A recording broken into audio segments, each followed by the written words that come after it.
Welcome to OM Report by Andre Alpa, your interview-focused podcast on topics from online marketing to internet startups. So today's OM Report with Mike. Mike is actually taking a break from his mobile phone and actually wants to talk to me. No promises, no promises. Okay, you can grab your phone every once in a while, that's cool. Fine. People will understand.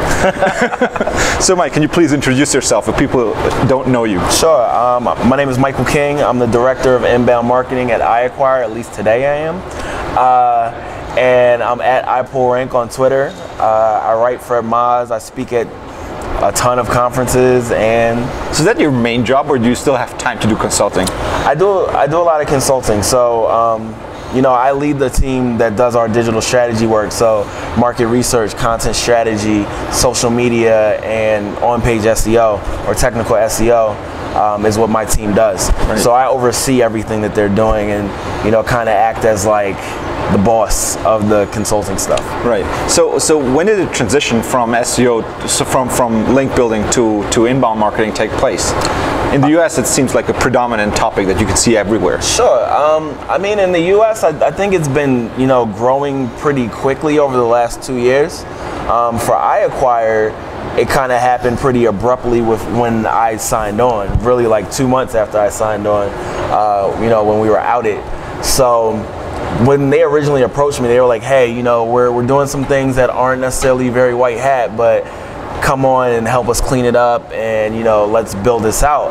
And I was like, all right, well, what about on page? You guys aren't doing on page. And you know, I've been such a proponent of market research and social media with SEO and content strategy, so it just naturally grew into that as I, you know, built out what I was doing. Right. You guys are based in New York, right? We're actually based in Phoenix, Arizona. Okay. But I'm in the New York office. All right. So you have an Arizona office that is a kind of the mothership, and then there's like a. Are you only you in New York, or do you have an office and a team in New York? We have about 20 people in New York, and you know, New York has sales, it has client solutions, it has marketing and strategy, and that's the 20 people. And you're quite a significant size. You're like 100 people. Yeah, we got about 100 people. So the rest of the 80 people are in Arizona, and they're like our fulfillment team. There are outreach people, there are operations people, there are the creatives, like the people that are writing content and doing graphics for content that we're placing. So yeah, we call those like our fulfillment team, and then New York is like the strategic team. Right. Nice.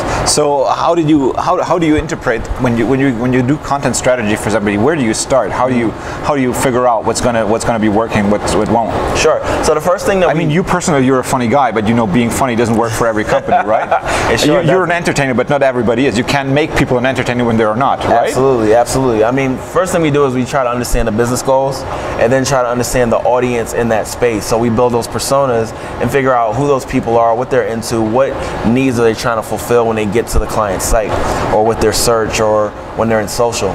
From there, we'll do a content audit of their whole site, see what they have, what we can improve, what can be repurposed, and then we'll put together a content plan for how we want to go forward. So if they don't have like brand, voice, and tone considerations, we'll put that together for them. We'll come up with some content ideas. We'll develop, you know, a content calendar when things are going to come out. Obviously, we take a step back at some point and do a measurement plan to figure out how we're going to measure this content. How's it going to line up with those business goals I talked about a second ago? And then we basically, you know, figure out who's going to own the content, how it's going to be maintained, how it's going to be created to begin with. And then we launch it and we test it and make sure that, you know, it's performing based on the KPIs we lay out in our measurement plan. So, you know, it's more or less. What are KPIs for content? It depends, you know, what is it like views of the content? It depends what the client's trying to do. So we believe that, you know, certain content works better for different stages of the consumer decision journey. So, you know, an infographic doesn't make sense if you're trying to sell stuff. That makes sense for like brand awareness. So that we would measure from like +1s, visits, links, and such. But the example I always use is like a buyer's guide. People that are looking for a buyer's guide, we're going to measure that more on sales and such, because they're deeper in the funnel. They're more likely to be, you know, about to buy something. When you mentioned the funnel, I think that's a perfect way probably to understand what the transition that took place in the last 2 years actually happened. So I think probably, if I get it right, you can correct me, and you will. SEO was, you know, basically a lot at the end of the funnel, just trying to generate sales, and then and also you were always measured by transactions. And now with inbound marketing, I mean, the questions that you've posed, they're not SEO questions anymore. They're like digital strategy questions rather than, you know, creating an online strategy. What is your targets? I mean, come on, you can't be broader than that. So it seems that like kind of SEO is stretching from the end of the funnel to the front. Does that make sense, or is it like something I made up? No, it makes complete sense. But I mean, at the end of the day, we're all doing marketing. We're just, as SEOs, we're like, okay, how do we do some tips and tricks real quick to get more traffic, and then, you know, make that traffic a little more qualified? Like, that's all we were doing. But really, I believe that SEO and CRO need to be like completely together at this point, because, you know, it doesn't mean anything to get you more traffic. It means something to hit those business goals, meet those conversions, and actually deliver something that works for your client or your business. So but are the clients there yet? Because I have the feeling that sometimes the clients, they're still there, you know, how much is a link? Right. How much does a piece of content cost? Right. Which is a very, you know, operative view of things. It's a very small conversation. Yes, exactly. And then you can't have the broader view when people are thinking in these small chunks. And I mean, that's definitely been a challenge that we have had to push to overcome. You know, we have to like widen that conversation, get the right people in the room, because if I'm just talking to another SEO manager or whatever, they're like, I don't care about your market research, just get me links, just like you're saying. But if I get the CMO in the room, they're like, okay, that makes sense, because now SEO makes sense for my entire marketing mix. Whereas before, SEO has been typically very disruptive to the marketing mix. How do you do that? I mean, the SEO guy will say, why? No, you can't talk to my boss because he's afraid you might say the wrong things. How do you overcome? Well, I mean, at the end of the day, they want results. And a lot of times it's not just the SEO manager that's on the phone, it's that person's boss. And then we bring that stuff up in front of that person's boss. And then they're like, okay, yes, cool. So either that person escalates it, or they say, you know what, we don't need you to do market research. We have that in-house. So even if they have it in-house, we're going to leverage that information to put together a campaign that actually works. Okay. So did you actually lose clients because they were saying, no, I just want links? No, we don't lose any clients for that. I mean, a lot of them will just be like, okay, we don't care about your approach, just get it done. So, you know, it'll be something that they'll give you the creative freedom, and then you do whatever you have to do to have. Okay. But then if they give you a lot of freedom, sometimes you may do something that's not perfectly aligned with their strategy, but will work out somehow. I mean, does that happen? No, we always do things that go with their strategy. That's my whole point. Like, us doing all this extra research stuff helps us be more in line with the overall marketing strategy, rather than just being like, okay, let's make some random infographic and get you some links. It's like, okay, let's make an infographic that goes with all of your branding stuff and with your brand story, and it fits in, and then you guys will want to promote it through your PR channels. You'll want to use what we're doing for SEO for your broad marketing, and then that helps SEO. So it seems to me that infographics and guest posting on the conference, they were still a big topic. Sure. And then Google just updated their guidelines a few weeks or months ago, saying, oh no, my God, if you do infographics just for the heck of the link, it's not okay.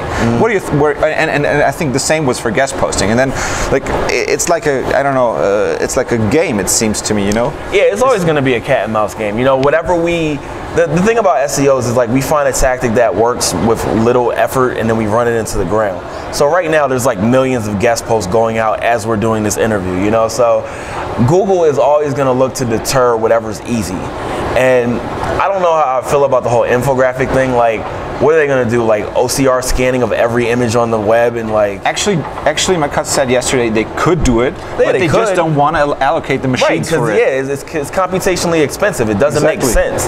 And they're going to get such a low return out of that effort that it's not worth them doing. So I'm not saying that they're not going to, you know, devalue links around some infographics. That's definitely possible, but it's not the type of thing that I would be like, oh my God, let me never do an infographic again, you know?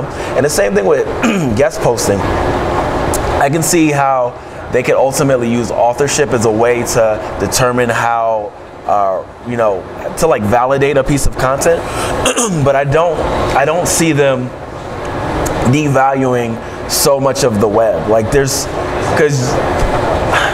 it's hard to detect whether a guest post is, you know, a good guest post. Wow, I need some water. a good guest post or one built for links, because people are so sophisticated in how they're doing that now. As long as you're not just getting links in like an author box where it's real easy to detect that pattern, it's going to be really difficult for them to figure that out reliably. But what one could in general say, you know, the easier the link is to get, it's probably the less it will be of less value, right? Yeah, I definitely think there's like going to be some sort of sliding scale, and I definitely think there's going to be more value on things that have real author on it. I don't know if we're seeing that right now, but I definitely think that's the way they're going. So if more people, like different authors, are giving a certain link, that's going to be of more value. Like if the article is from if the link is from an article with a verified author, that's going to be of more worth. Yeah, I think it's more than just them being a verified author. I mean, think about it. Google has all this data on all of us. Like, I use Gmail. Some people use Google Wallet. Yes, I do. You do? Yes. Like on your business emails? Yes. Wow. We have Google Apps. We recently switched. It's awesome. Anyway, so they have all this data on us, and they can put together these really sophisticated models on who we are, what we're into, and they're already doing it. They have something called affinity segments, where they have segmented every internet user into 80 personas. And based on that, you know, what affinity segment I fit in, I am more reliable as a authority on a given topic. Are you paranoid enough to think that one of the personas will be SEO, one of the 80? I've seen them. So I mean, there's like a marketer who doesn't say anything about SEO on it. I'm sure they probably have that in the background as well. But the bottom line is that based on my affinity segment, they can say, okay, this guy knows a lot about sports. He knows a lot about gaming, blah, blah. So if I write a post about that and I link to something about that, my link is more valuable than somebody that only knows about cooking and travel. Right. And I think that's the way they're going to figure out how to, you know, realign the link graph, and then also align it with the social graph. Right. So, but then think, I mean, you know, even if people have like a topical knowledge, let's say I write about a certain region in the US, which I love to travel a lot, and then in there I can fit like basically links to any topic, and they would be on topic. You know, I can have gone to a swimming pool, or can have had ice cream, or bought shoes in a certain local shop within that area. You know, still every kind of link would count, right?